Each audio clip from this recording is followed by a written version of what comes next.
Nós vamos meditar hoje a partir do verso 4. Nós vamos caminhar então do verso 4 ao verso 12 hoje. Atos capítulo 13, a partir do verso 4. Nós estamos nessa série intitulada Separados para Discipular.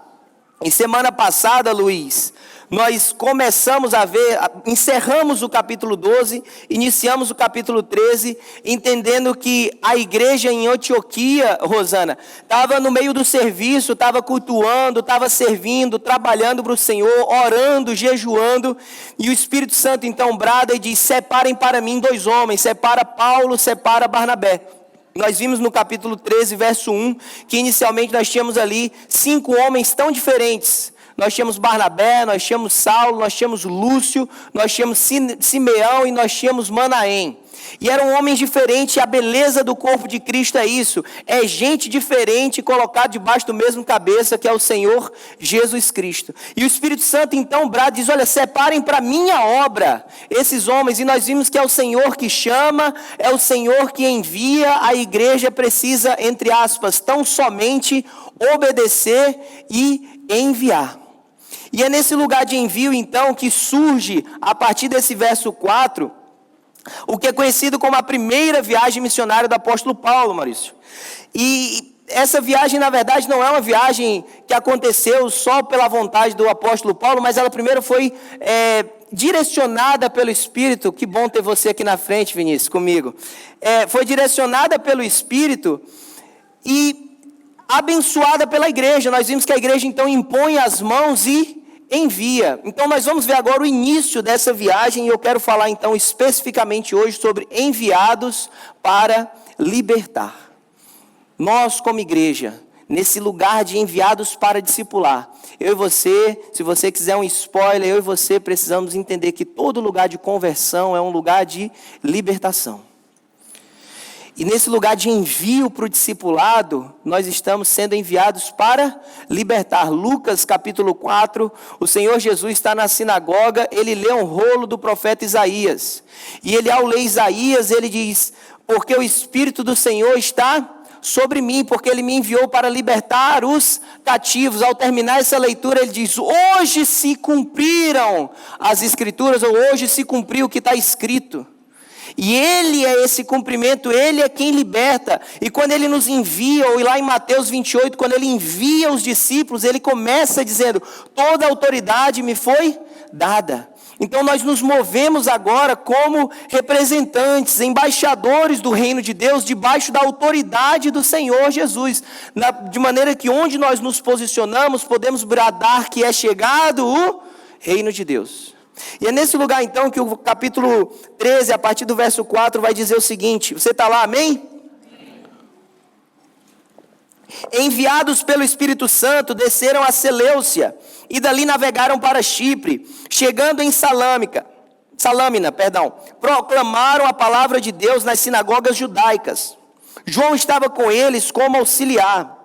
Viajaram por toda a ilha até que chegaram a Pafos. Ali encontraram um judeu chamado Bar-Jesus, que praticava magia e era falso profeta. Verso 7.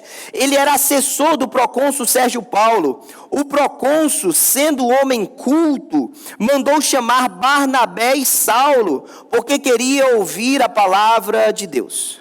Mas Elimas, o mágico, esse é o significado do seu nome, opôs-se a eles e tentava desviar da fé o procônsul.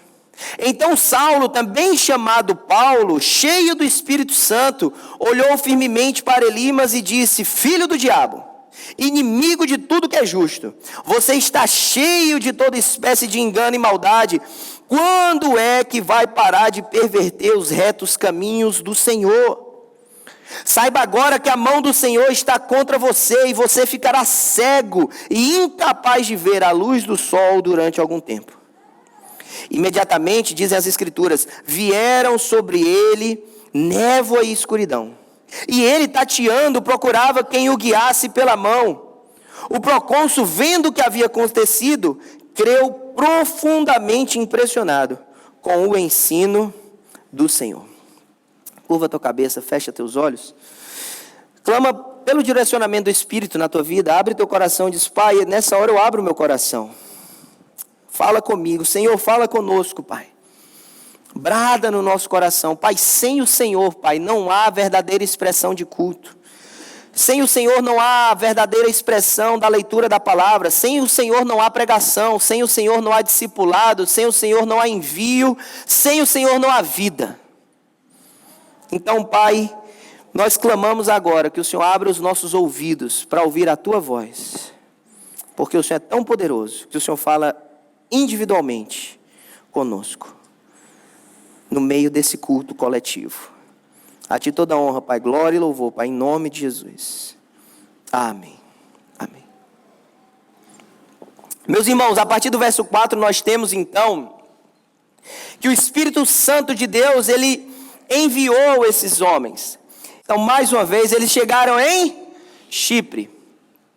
Chipre, então, era a cidade natal de Barnabé. E talvez, e aqui só um parênteses para a gente refletir, hoje a gente está dedicando crianças ao Senhor, porque não foi, Vinícius, uma escolha pessoal. Barnabé não decidiu, quer saber, vamos lá em casa falar para a turma? O começo do versículo 4 diz que eles foram, assim, enviados pelo Espírito Santo. O que traz para mim, para você, meu irmão, que o Senhor tem um interesse maravilhoso na minha e na sua casa, na minha e na sua família. O Espírito Santo intencionalmente vai lá e diz, Barnabé, é lá que você vai. Nos evangelhos nós temos o próprio Senhor Jesus dizendo, não, volta e anuncia aos da tua casa. Meu irmão, nós não podemos tirar isso de vista. Hoje estamos num culto especial, cantamos a bênção, dedicamos criança ao Senhor, e nós não podemos perder isso de vista. Há um interesse de Deus na nossa família. E seria bobagem minha e sua desperdiçar o Deus que olha para a nossa família, desejoso de ver nossa família transformada. Nós temos que receber dele e dizer, Senhor, é o Senhor mesmo que eu quero para dentro da minha casa, em nome do Senhor Jesus. O Espírito Santo direciona. Eles chegam na ilha de Chipre. Eles param então, a partir do verso 6, nesse lugar então chamado Pafos. Eles atravessam a ilha toda. Pafos é a capital da ilha de Chipre. Eles saem de Antioquia, param numa cidade portuária, de lá pegam o barco, vão a Chipre, param primeiro num lado de Chipre, que seria esse do verso 5, chegando em Salâmina, proclamaram a palavra de Deus nas sinagogas, depois viajaram por toda a ilha, verso 6, até chegarem a Pafos. Pafos era a capital de Chipre, como já falei, e segundo alguns historiadores, uma cidade altamente depravada. Era lá que acontecia o culto a Afrodite. Então, quem já ouviu falar esse nome, já imagina o que pode estar relacionado a ele. O grande problema, quando a gente olha para Pafos, Jean, é que não é que o pecado estava separado da religiosidade. Não, era o culto à deusa que estava misturado com toda a ideia de imoralidade sexual. Era a própria religiosidade que já estava pervertida. Não era que eles chegaram lá, viam uma religião pura, maravilhosa, e de repente eles foram combater o pecado. Não, de repente o pecado era algo que já estava dentro, colado com a cultura religiosa daquele povo. E aí o evangelho chega então nesse lugar onde o pecado não é apenas um acaso, o pecado era quase que sagrado. Eles confundiam o culto ao sagrado com uma vida dissoluta, pecaminosa. Então, falando agora, a partir desse lugar de separados para discipular, enviados para libertar, meu irmão, primeira coisa, eu e você precisamos lembrar que nessa nossa missão, nós estamos em uma guerra espiritual. Nós estamos em guerra espiritual. E quando a gente fala de guerra espiritual, batalha espiritual, a gente tem que ter maturidade. Para a gente não achar que tudo é o Satanás. Para a gente também não achar que nada é o Satanás. A gente tem que ter um equilíbrio. A gente tem que ter uma visão madura sobre as coisas. Hoje de manhã nós saímos de casa e eu vindo com o sermão na cabeça, né? E aí quando chega a 12, 15 minutos da igreja, não faltava nem isso. Eu olho para a Pauline e pergunto, você trouxe as Bíblias? Ela disse, botei do lado da bolsa, da sua mochila, para você botar dentro da mochila. Você botou na mochila? Falei, acho que não. Vamos parar aqui no acostamento. E paramos lá. Fui ver as Bíblias que nós íamos entregar para as crianças. Estava em casa. Foi o Satanás que mandou esquecer a Bíblia? Claro que não, irmãos. Quem está comigo, amém? Só que o Satanás pode usar desse momento a partir de agora para me levar a um lugar de confusão na minha casa, sim ou não? Está claro para todo mundo? Ali no momento podia acontecer um lugar de guerra. E que era uma guerra que tinha um cunho espiritual, uma guerra espiritual, porque o inimigo pode usar de circunstâncias naturais para nos levar a um lugar espiritualmente caído, sim ou não? Então a alternativa podia ser, tá vendo? E brigar. E vir aqui pregar lindo para vocês, com a minha casa destruída. Ou a gente pode orar e dizer, liguei para o Carlinhos, liguei para o irmão Clay, eu tinha um encontro com eles. Até agradecer, pastor, que bom que a gente não vai conversar hoje. Falei, gente, não vai dar, gente, não vai dar para ir. Vou ter que voltar para casa, pegar, perdão, tá tudo certo, amo vocês. Voltamos para casa, pegamos o que tinha, seguimos viagem, cá estamos nós, debaixo da paz do Senhor, amém? Nós precisamos entender que nós vamos nos posicionar num lugar de guerra espiritual. Essa cidade, portanto, não era simplesmente uma cidade difícil, era uma cidade espiritualmente caída. Era uma cidade que carecia, por isso que nós estamos indo, nós como igreja estamos avançando para romper com as trevas, para levar a libertação para os cativos. Quando então eles chegam em Pafos, verso 6, ali eles encontram um judeu chamado Bar Jesus, praticava magia e era falso profeta. Está vendo como a religião estava contaminada?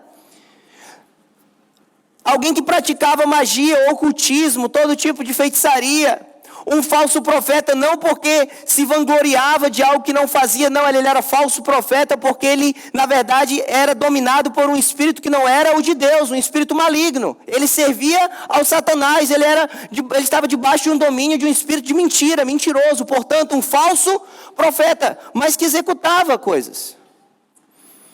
E ele era então assessor, um assistente pessoal. Nessa época, o governador, que aqui seria o procônsul, a ideia do procônsul aqui era como se fosse o governador da ilha. Ele tinha o seu mago pessoal. Se você olhar para o Antigo Testamento, nós vamos ver isso. Os reis, os poderosos tinham os seus magos, os seus feiticeiros, aqueles que estavam dentro da religião, para servir ao líder, ao rei. E esse era o caso de Bar-Jonas, que também é aqui chamado de Elimas. É a mesma pessoa com duas menções. E quando então o procônsul Sérgio Paulo, lá no verso 7, ele manifesta o desejo, dizendo, manda chamar Barnabé e Saulo, eu quero ouvir a palavra de Deus. A Bíblia diz no verso 8 que Elimas, o mago, opôs-se a eles e tentava desviar, ou resistia-lhes. Ele tentava desviar a fé do procônsul. Ora, certamente ele pensava, se esse cara aceitar Jesus, se esse cara se converter, eu estou demitido. Não precisa mais de mim. E aqui é que nós precisamos também, Vinícius, discernir as coisas, porque isso aqui não era uma guerra de Paulo e Barnabé contra Elimas. De novo, isso aqui era uma guerra de reino das trevas contra o reino da luz. Eu lendo essa passagem me lembra muito Samuel. Samuel, quando o povo de Deus diz, ô Samuel, você já está velho.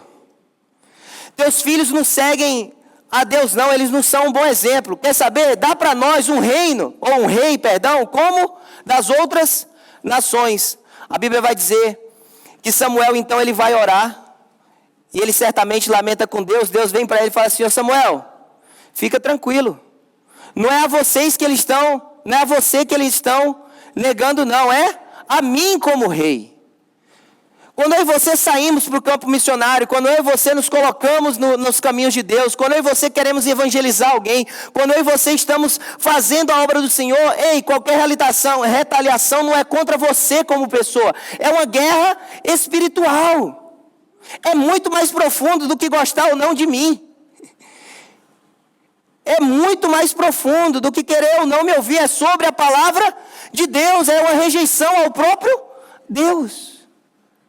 Portanto, também temos que viver de maneira digna e sairmos debaixo da autoridade do Senhor, porque senão a gente vai querer fazer as coisas no nosso braço, e o fruto disso a gente vai querer também que seja para a nossa própria glória. Nós temos que ter muito cuidado com essas coisas. Elimas então, ou Jesus então diz, olha, não se mete com isso não, Sérgio Paulo. E quantas vezes o inimigo quer nos colocar nesse lugar? Eu penso que mais do que querer, Jefferson, ver a gente assim, no fundo do poço, o inimigo quer ver a gente meia boca dentro da igreja. É mais saudável para ele uma pessoa que não compreendeu e não se rendeu plenamente ao Senhor Jesus, achando que está fazendo certo por vir na igreja, do que alguém que está metido com o pé no pecado. Ah, pastor, então eu não vou para a igreja? Não, irmão, pelo amor de Deus, não é isso que eu estou dizendo. Eu estou dizendo que às vezes a gente está preferindo ver embaçado, achando que ver embaçado já está melhor do que ser cego. Só que o Senhor não nos chamou para ver embaçado. O Senhor nos chamou para ter uma vista clara, limpa. Quem está entendendo o que eu estou falando? O Senhor nos chama para viver plenitude com Ele. E esse campo de batalha, ele não é só no nosso id. Ele é na nossa santificação, ele é dentro da igreja também. Agora, exatamente agora, onde você está aí sentadinho e eu em pé, eu e você estamos em um campo de batalha. O Senhor está ministrando algo, as circunstâncias podem estar nos levando para outro lugar, e se a gente tratar tudo isso só como mera circunstância, nós vamos estar interpretando errado. Também se a gente interpretar qualquer coisa, né? Ah, acabou a pilha aqui do pastor, isso é Satanás. Não é assim, meus irmãos. Nós não podemos levar para outro extremo. Quem está comigo? Amém, meus irmãos? Está claro? Quem não pode ficar claro só na minha cabeça? Eu tenho que conseguir comunicar isso aos irmãos. Amém? Nós estamos em uma batalha espiritual. Então eu preciso mais uma vez dizer, meu irmão, hoje e na sua vida você está num campo de batalha. Você está num campo de batalha espiritual. Qual a resposta para isso, irmã Cleide? A resposta para isso começa a aparecer para nós no verso 9. Ou, na verdade, estaria desde o verso 4, que diz, enviados pelo Espírito. Aí já é a primeira dica. Só que o verso 9 vai dizer que, então, Saulo, também chamado Paulo. Então, parêntese, nunca mais diz que Paulo mudou nome. Está aqui, grava, Atos 13, verso 9. Ele estava o quê? Cheio do Espírito Santo. Ele olha firmemente para Elimas e ele diz, filho do diabo, inimigo de tudo que é justo. Qual o segredo aqui? A gente sair chamando os outros de filho do diabo? Não. Se você entendeu isso, você entendeu errado. O segredo aqui é a gente estar cheio do Espírito Santo. Diz cheio, diga cheio do Espírito Santo. Porque se nós estamos num campo de batalha espiritual, no ir, onde nós nos posicionamos, nós estamos num lugar que há uma batalha espiritual clara, estar cheio de si não vai resolver nada. Só vai resolver estarmos cheios de Deus, cheios do Espírito Santo. E aí no pequeno grupo, essa semana, a gente falou sobre frutificar. E qual o segredo, entre aspas, né, que a Bíblia não está aqui, segredo, parece até meio coach, né? O segredo da frutificação é permanecer no Senhor.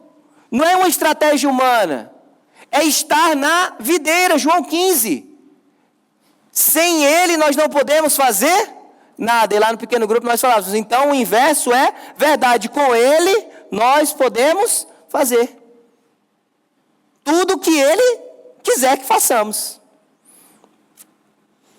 Nós precisamos permanecer. Qual o segredo então? É permanecer em Deus, é buscar o Espírito Santo. Sem o Espírito Santo não há discípulo de Jesus. Sem o Espírito Santo não há discipulado. Sem o Espírito Santo não há verdadeira viagem missionária. Sem o Espírito Santo não há vida com Deus. Eu e você carecemos, precisamos do Espírito Santo. E é porque Paulo está cheio do Espírito Santo que ele tem capacidade então de discernir o que é pecado e o que não é. Não a sua ótica, mas de acordo com a vontade de Deus. É porque Paulo está cheio do Espírito Santo que ele pode orar e dizer, filho do diabo. você está cheio de maldade, você está cheio de tudo que não vem de Deus. Sabe, quando eu e você estamos cheios do Espírito Santo, nós temos capacidade de começar a enxergar os nossos próprios erros, porque mais perto de Deus, mais próximo da sua santidade, mais as nossas imperfeições aparecem. É a luz que vai aumentando, aumentando, aumentando e trazendo mais e mais e mais e mais clareza para as minhas e as suas imperfeições. Não é que a gente se aproxima de Deus para começar a bater no peito e falar, eu sou santo, você é o filho do diabo. Se a gente está fazendo isso, a gente está distante do Senhor. A gente está cheio de si. Agora, na outra ponta também é verdade que se eu e você estamos mais cheios do Espírito Santo, nós temos mais capacidade de orientar alguém, de chegar com graça e amor e dizer, meu irmão, esse caminho que você está seguindo não é o caminho de Deus para a sua vida. Não é o que Deus tem para ti. Essa área da sua vida você não está fazendo legal. Para a gente se colocar. Agora, é na força do nosso braço? Não. É debaixo da orientação do Espírito Santo. Porque o verso 4 é o que começa tudo isso, meus irmãos. Porque quando Deus envia, Ele nos reveste. Agora, se a gente começar a fazer as viagens debaixo do nosso próprio braço, Deus não tem compromisso conosco. Se Ele não nos mandou, Ele não tem obrigação de pagar a conta. Nós estamos mandando Ele pagar uma conta que Ele não pediu. Quem está comigo? Amen, Jerry. I saw you. Jeremias 23, verso 30. Deus está usando o profeta Jeremias para confrontar. Ele começa dizendo, capítulo 23, o Senhor está dizendo, olha, esses profetas são falsos. Eles dizem paz, paz, paz, quando não, a paz. E aí a partir do verso 30 diz, portanto declara o Senhor, Jeremias 23, 30. Estou contra os profetas que roubam uns dos outros as minhas palavras. Sim, declara o Senhor, estou contra os profetas que com suas próprias línguas declaram oráculos. Sim, estou contra os que profetizam sonhos falsos, declara o Senhor. Eles os relatam e com as suas mentiras irresponsáveis desviam o meu povo. Agora olha isso. Eu não os enviei e nem os autorizei. Eles não trazem benefício algum para esse povo. O Senhor está dizendo, eu não mandei nem você sair do seu lugar, quanto mais te dá autoridade para falar o que você está falando. Eu acho maravilhoso, porque se você pegar a sua Bíblia em Atos, nós estamos em Atos 13, se você virar um pouquinho, Atos 16, nós vamos passar por lá. Se você ainda não percebeu, nós vamos caminhar o livro de Atos todo. E Atos 16, no verso 6, olha o que acontece, Atos 16, 6. Paulo e seus companheiros viajaram para a região da Frígia e da Galácia. Agora olha isso. Tendo sido impedidos pelo Espírito Santo de pregar a palavra na província da Ásia. Meu Deus, Bruninho, como é que pode? Não é para falar para todo lugar? Verso 7. Quando chegaram à fronteira da Mícia, tentaram entrar em Bitínia, mas o Espírito de Jesus os impediu. Sabe qual é a beleza da igreja em Atos? É que é uma igreja obediente. Não é uma igreja que fazia o que queria, era uma igreja direcionada pelo Espírito. Se o Espírito mandou, a gente vai. Se o Espírito impediu, a gente fica. Porque se nós estamos em batalha espiritual, a gente tem que ter muito cuidado de fazer com a força do nosso braço. Vamos sair envergonhados. Só que se for debaixo do envio do Senhor, quem o Senhor envia, Ele reveste. E quem reveste vai debaixo da autoridade que há no nome do Senhor Jesus.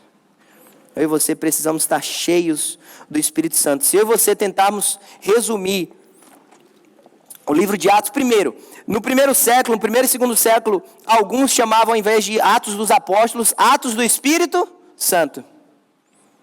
Porque são atos realizados pelo Espírito através dos apóstolos. Mas se eu e você repararmos, Atos 2 ao Pentecostes, eles foram cheios do Espírito. Atos 4, a Bíblia vai dizer que Pedro pregava cheio do Espírito Santo. Atos 6, os apóstolos se reúnem porque eles estão dizendo, nós estamos tendo que começar a servir as viúvas, e a gente não pode negligenciar o ministério da palavra. Aí eles dizem, escolham homens de boa reputação e cheios do Espírito Santo. Atos 7, Estevão está sendo apedrejado. A Bíblia vai dizer que Estevão, cheio do Espírito Santo, olhou para cima, contemplava os céus, morrendo. Ele estava cheio do Espírito Santo. Atos 8, Pedro vai a Samaria, impõe as mãos, é conhecido como Pentecostes samaritano. Eles foram cheios do Espírito. Atos 9, Paulo se converte. Ananias então tem que impor as mãos para ele ter de volta a sua visão e ele ser cheio do Espírito Santo.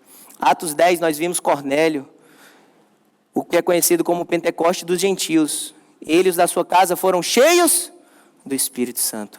Atos vai o tempo todo nos lembrar que se não for pelo Espírito Santo, nós não caminhamos. Eu volto a falar do pequeno grupo e a te fazer um convite, participa. Nós, passando essa próxima semana, ou seja, a partir da outra, nós vamos começar uma segunda caminhada. E nós vamos falar sobre santificação. Só para que você tenha desejo de ir para o pequeno grupo, nós vamos falar sobre faça a vontade de Deus. Renove a sua mente. Assuma o controle das suas emoções. Apresente o seu corpo. Seja cheio do Espírito e viva vitoriosamente. Eu e você precisamos ser cheios do Espírito Santo. E nosso desejo é que essa igreja consiga não te encher, porque nós não temos essa capacidade, mas te levar a um lugar de busca ao Espírito Santo em nome do Senhor Jesus. Seja cheio do Espírito Santo. Eu poderia aqui ir na Bíblia e te mencionar vários textos sobre o Espírito Santo, sobre a sua necessidade, sobre Ele que nos santifica, sobre Ele que nos traz à mente a palavra de Deus, Ele traz à memória as palavras do Senhor, sobre que é o Espírito Santo que nos auxilia nas nossas fraquezas e intercede por nós naquilo que nós não conseguimos expressar. E eu poderia passar minutos, talvez horas, lendo textos, mas eu quero que você saiba dessa verdade: sem o Espírito Santo não há vida com Deus.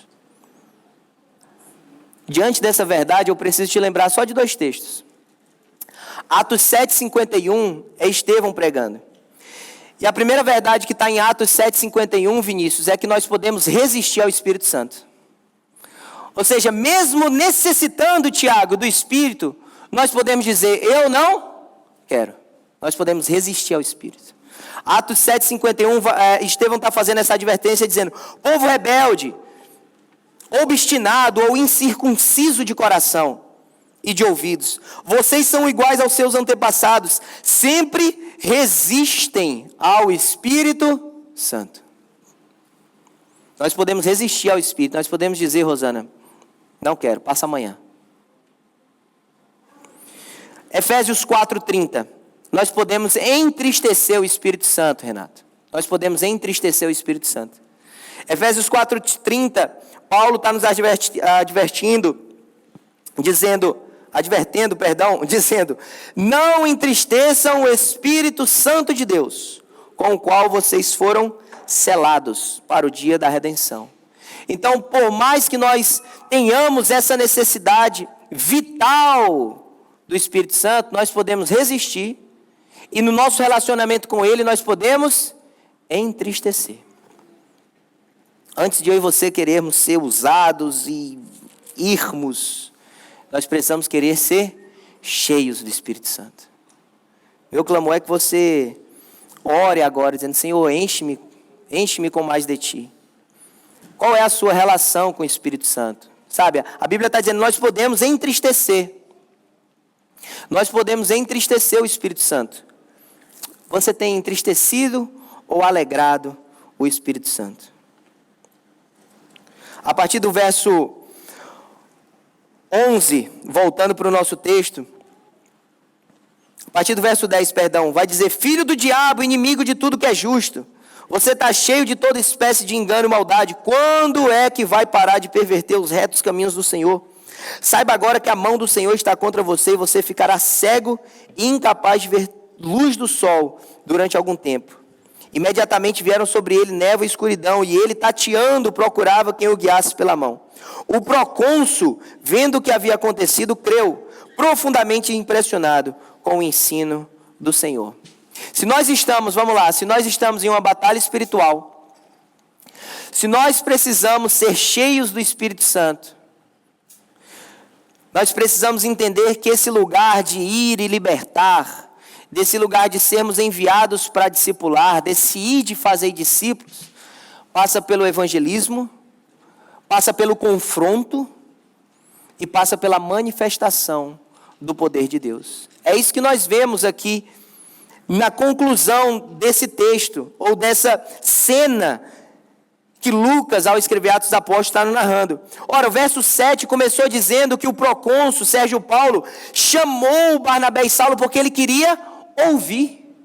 Só que o verso 12 nos revela algo maravilhoso. Ele diz: o procônsul agora, vendo o que tinha acontecido, ele creu, ele ficou profundamente impressionado com o ensino do Senhor. Meu irmão, que arma poderosa é nós pregarmos a palavra, mas nós vivermos a palavra e nós manifestarmos a palavra. Amém, irmãos?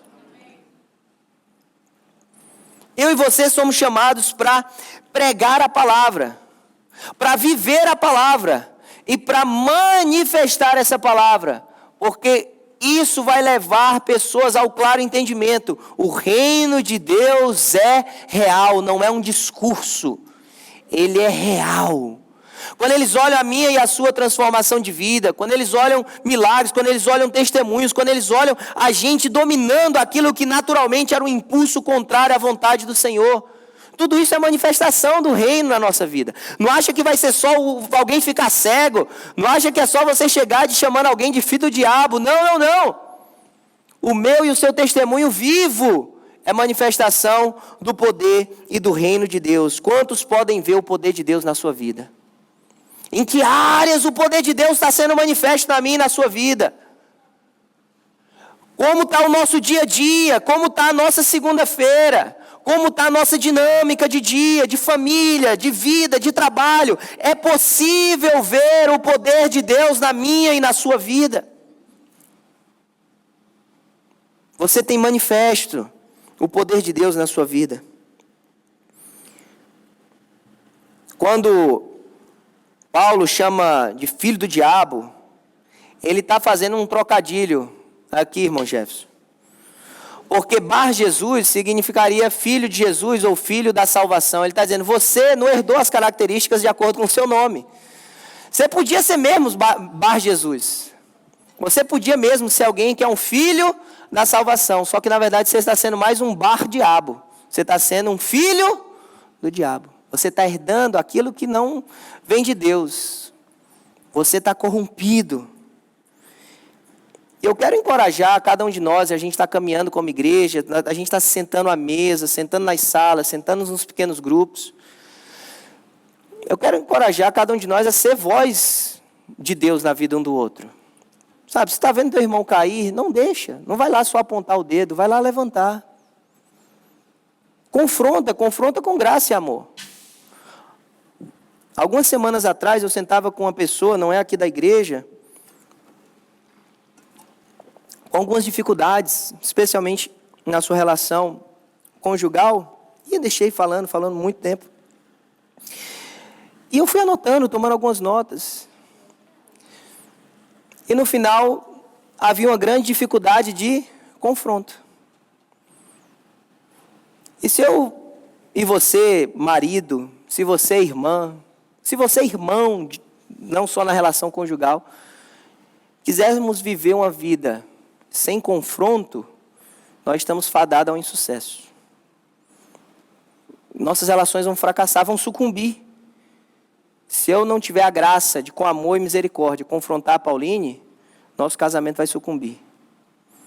Obviamente eu não vou amanhecer chamando de filha do diabo, senão vai sucumbir mesmo. Também ela não vai amanhecer chamando isso, mas nós temos que ter essa graça. Sabe por quê? Porque o que Paulo está fazendo aqui, irmão Marcos, é um ato de amor.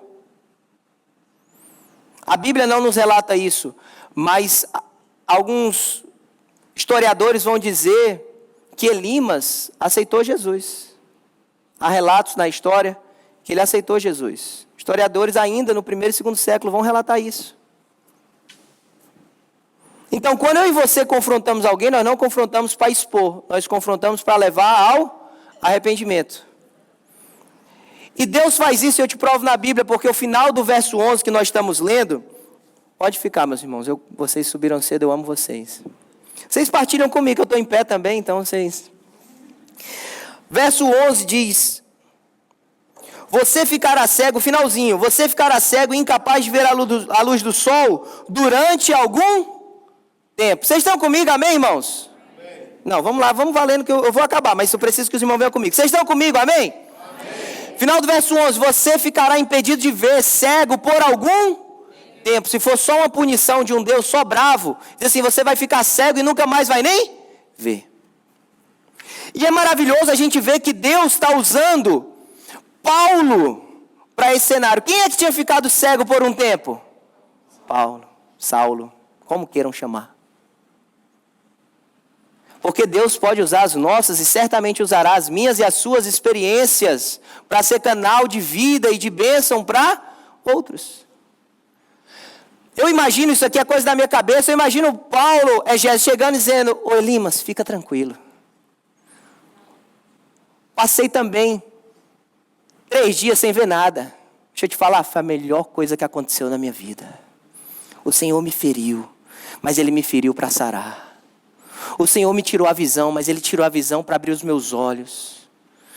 Eu fiquei sem ver a luz do sol, mas agora eu vi o sol da justiça brilhar sobre mim. Elimas, deixa eu te falar, tem solução para a tua vida. Sai desse lugar. Você não foi criado para isso. Você não nasceu para isso. Essa profecia não vem de Deus. Essa magia não é coisa de Deus para a tua vida. Há algo muito melhor. Sai dessa escuridão e vem para a luz. E se quiser, eu te conto mais. Agora eu sou cheio do Espírito. Agora eu vivo para Deus. Eu estou te confrontando em amor. Ser filho do diabo não é a última fala sobre a tua vida. Se você quiser e se arrepender, você pode ser filho de Deus. A gente vê o verso 12, o procônsul aceitando Jesus. A Bíblia diz que ele creu. Ele viu a manifestação do poder, ele creu. A Bíblia não nos diz isso, eu estou falando a partir de relatos históricos. Dizem que Elimas aceitou Jesus. Quando eu e você somos levados a esses lugares, meus irmãos, nas batalhas da minha e da sua vida, não tenha medo. Não vai na força do teu braço. Não vai achando que é sobre você, que a aceitação ou a negação é sobre o teu nome. É sobre o Senhor Jesus. Se mova pelo Espírito. Encha-se do Espírito. E seja usado para libertar cativos. Seja usado para libertar pessoas que talvez eu e você jamais imaginaríamos, mas que o Senhor está nos dando a oportunidade. O que há na tua história de libertação que o Senhor pode usar para libertar alguém? Quais milagres eu e você já experimentamos que podem ser usados na vida de alguém? Como o Senhor já restaurou áreas na minha e na sua vida que Ele pode usar para restaurar a vida de alguém? E você pode caminhar e dizer, deixa eu te falar, é só por algum tempo. Essa cegueira é só por algum tempo. No dia que você abrir os olhos, Elimas, abre para ver Jesus. Abre para ver Jesus. Meus irmãos, nós carregamos um tesouro. Nós somos vasos de barro. Mas o Senhor é precioso. Compartilhar Ele não nos esvazia. Nos enche mais. Compartilhar da sua palavra, compartilhar da sua vida, não nos faz ficar com menos de Deus. Pelo contrário, nos faz ficar com mais do Senhor. Eu quero te lembrar então que como igreja nós fomos separados para discipular, para enviar e para libertar cativos. Você é uma poderosa ferramenta nas mãos do Senhor. Encha-se do Espírito Santo. Encha-se do Espírito Santo.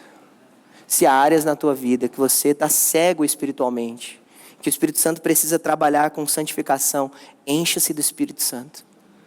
Diz, Senhor, trabalha em mim, opera em mim. Antes de me enviar, me enche, me reveste. Se você está vendo algumas coisas na sua vida, numa perspectiva meramente natural e humana, eu quero clamar agora no nome de Jesus, abre os teus olhos espirituais. Nem tudo é Satanás, nem tudo é o Senhor, mas também a gente não pode tirar eles da equação. O que eu posso botar na equação é que se nós formos cheios do Espírito Santo, essa batalha está vencida em nome de Jesus. Obrigado por ter acompanhado essa mensagem até o final. Se ela te edificou, nos deixa saber aqui através dos comentários ou encaminha essa mensagem para outras pessoas, para que elas também possam ser edificadas em nome de Jesus. E nós temos um pedido a te fazer. Se inscreve aqui no nosso canal, vai lá agora e se inscreve aqui no nosso canal, ativa o sininho das notificações, assim você sempre será informado quando a gente subir algum conteúdo aqui de pregação da palavra de Deus. Nosso desejo, nossa oração é sermos canal de bênção na tua vida. Que Deus te abençoe, em nome de Jesus.